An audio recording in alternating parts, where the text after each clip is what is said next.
Why didn't I look here first?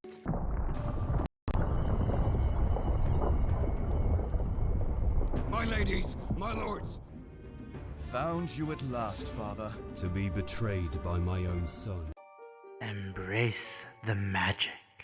Okay, so Black Geyser was released in 2022, heavily inspired by games like Baldur's Gate and Icewind Dale. Initially, it promised a lot, but seemed to fall short of its goals.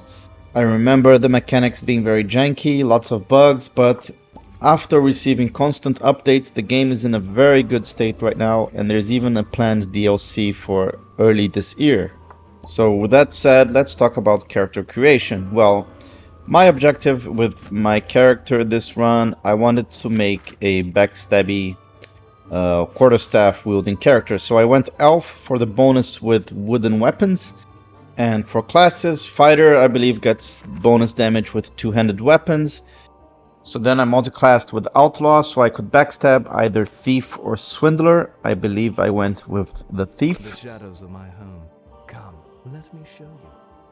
And finally, for the caster class, I chose Spellweaver because it's the most versatile caster, and it would allow me to become invisible. Now, for martials, you basically want high physique and dexterity. Dexterity allows you to hit better since it increases your aim accuracy, and physique allows you to do more damage.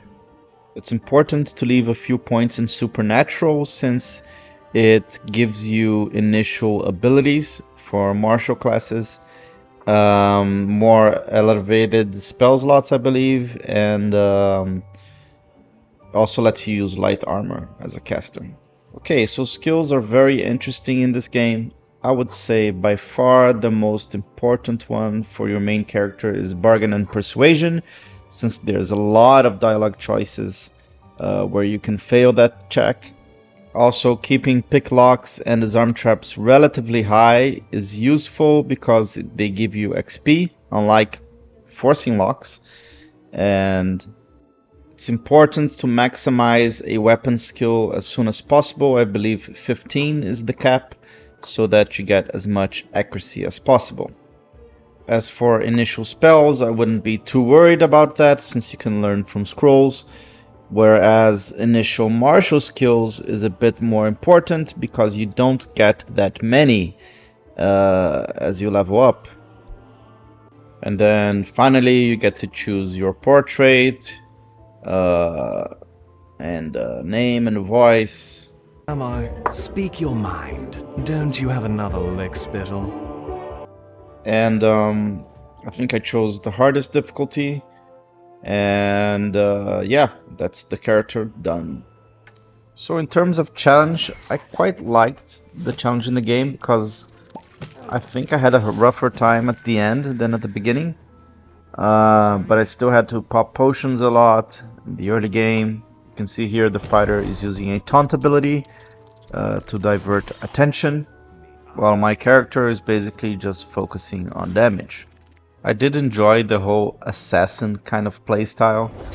Here you can see me landing a critical backstab hit for 135 damage. So that was nice. And then I did end up killing someone who I believe wasn't supposed to be killed at this time. But then I sort of aggroed the whole entire level. And I just had to run away. But, you know, it kept me thinking what would happen if I survived. So party size is limited to 5. I believe I had 3 at the end.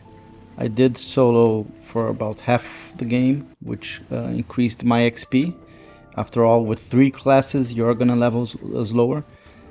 So yeah, my strategy here was basically having the fighter tanking, my character trying to backstab, and I had Jade the Necromancer join in with summons as well as more damage. Here my protagonist was trying to see if he could backstab a skull with no back, and apparently he could, so that was nice. And yeah, there are lots of memorable fights, especially towards the end, where you get a lot of unique creatures such as this one. I mean, you even get things like a cutscene where this badass griffin flies down and charges at your party. So yeah, it was a nice surprise that towards the end game we had more and more unique challenges. So I generally don't do a lot of crafting in games, but I'll have to say that you do find a lot of recipes for potions and powders, dusts, and the ones I usually used a lot were healing potions, and you also get, to craft potions that you need for certain quests. As for companions, they are not always voice acted, but I did enjoy some of them, like Jade, the Necromancer. She had trouble with her axe, and then, well... I want you in my bed. No. Did I mention there are romances as well? I want to see you on your back. Now I can... Damn, give that voice actor a raise. Another cool thing you can do in a party, and this took me a while because I was playing solo for half the game, is you get party perks, and you can choose things that are very useful, like increasing carrying capacity, as well crit chance, and all kinds of things. So really nice, and it grows organically according to time spent with each party companion. Now, this game also has a greed system in play, where your actions and events that happen in the world can affect, let's say, the greediness scale of the world. And in my playthrough, I did end up being very nice and polite, and usually refusing like the maximum reward for quests. I'm very curious to see what would happen if I was very greedy instead. So I think it's a nice incentive for you to run at least 2 playthroughs.